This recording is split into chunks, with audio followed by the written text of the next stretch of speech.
this HOA representative went too far. She illegally removed a homeowner's garden, and then she got this fine.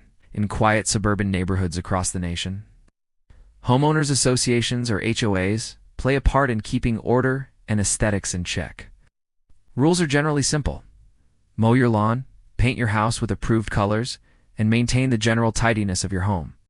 These rules are made to ensure that the value of homes in the neighborhood remains high and to keep any one homeowner from disrupting the visual harmony of the area. However, things don't always go smoothly. In one instance, an HOA representative took it upon herself to destroy a homeowner's garden, assuming she knew better than the association's own green light.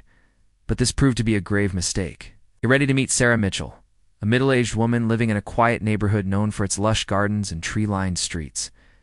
She had lived there for several years and never caused any trouble. In fact, she was known for being friendly and helpful. But what set Sarah apart from her neighbors was her passion for gardening. Her yard was a riot of color and texture, filled with rose bushes, lavender, vegetable patches, and a brick pathway that wound through it all. It was her pride and joy. Not only did Sarah find solace in tending her garden, but her neighbors also appreciated the beauty it brought to the community. Kids would often stop by to admire the flowers and even ask Sarah for gardening tips. For Sarah, it wasn't just a hobby. It was an extension of her home and a source of joy for her and her community. However, not everyone shared Sarah's enthusiasm. Enter Margaret Thompson, the head of the local Homeowners Association committee. Thompson was a strict and unforgiving woman who believed that rules were meant to be followed to the letter. She was always on the lookout for any infraction, no matter how trivial. While some people respected her dedication to upholding the rules, many others found her attitude stifling and her attention to detail annoying. One day, Thompson decided that Sarah's garden was a problem.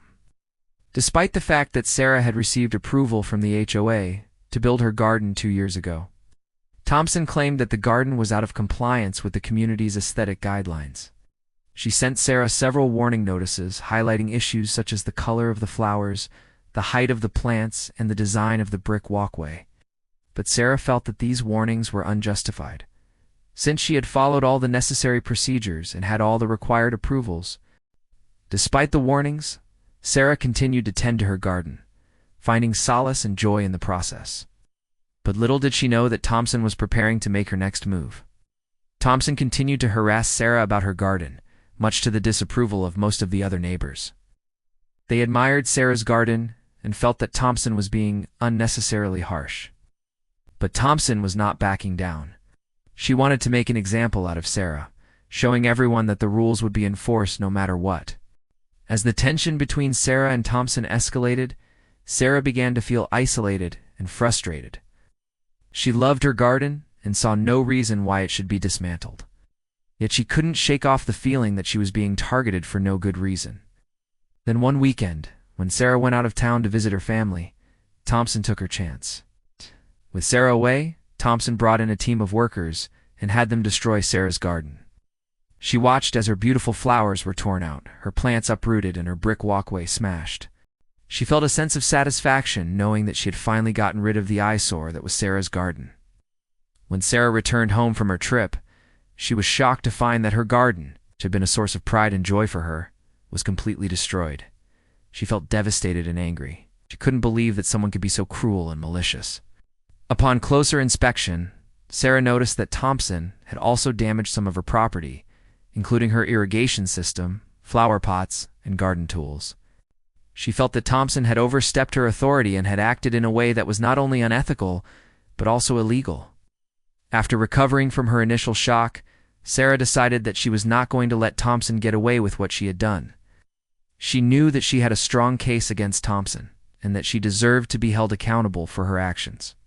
Sarah immediately filed a complaint with the local authorities and began gathering evidence to support her claim.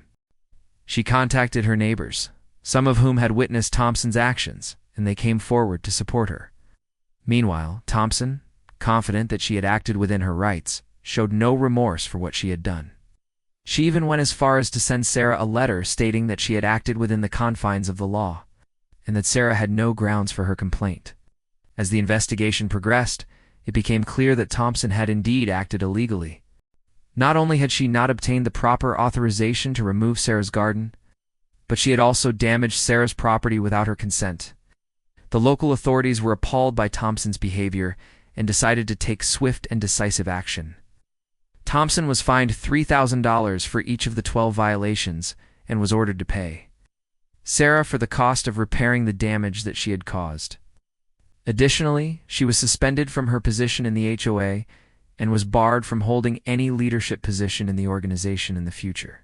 News of Thompson's punishment spread quickly through the neighborhood and beyond, serving as a warning to other HOAs and individuals who might be tempted to abuse their power. As for Sarah, she was relieved that justice had been served, and that Thompson had been held accountable for her actions. She used the money she received to rebuild her garden and make it even more beautiful than before. This event had a profound impact on the community as a whole. It forced the HOA to reevaluate their rules and regulations, and to ensure that they were being enforced in a fair and equitable manner. It also served as a reminder to the residents that they should not allow fear or intimidation to prevent them from standing up for what they believe in. In the end, Sarah's garden became a symbol of resilience and resistance against those who seek to abuse their power. It was a testament to her courage and determination to stand up for what is right, no matter how difficult it may be. Sarah, inspired by the support of her neighbors, decided to rebuild her garden. The entire community came together to help her lay new plants, mix cement for a new pathway, and paint birdhouses. Children ran around with watering cans, their laughter echoing through the neighborhood. It was a joyous occasion, a celebration of Sarah's spirit and the community's solidarity. Over the next few weeks, the garden blossomed. Roses unfurled their velvety petals, lavender released their intoxicating fragrance, and vegetables sprouted from the soil. It became even more vibrant than before, a testament to Sarah's dedication and the community's support. Meanwhile, Thompson's reputation was in tatters. The once respected HOA leader was now seen as a bully and a tyrant. The other board members, ashamed of their inaction, resigned. New elections were held and a more balanced and reasonable board was elected, promising to review the community rules and regulations and to ensure that they were fair and considerate towards all residents. As for Thompson, she retreated into her shell, avoiding her neighbors and dreading their scornful glances. The once powerful HOA leader was now a pariah, shunned and isolated. The incident left an indelible mark on the community. It served as a reminder that unchecked power can corrupt even the most well-intentioned individuals, and that it is important to stand up for what is right, no matter how difficult it may be.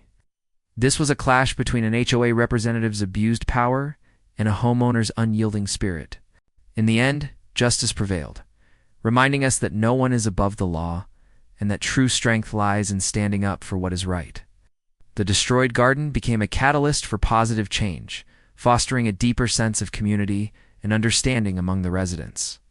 The experience taught them the importance of empathy, communication, and the need for balance between maintaining order and respecting individual freedom. From the ashes of the destroyed garden, a stronger community emerged, one that was more compassionate, resilient, and united.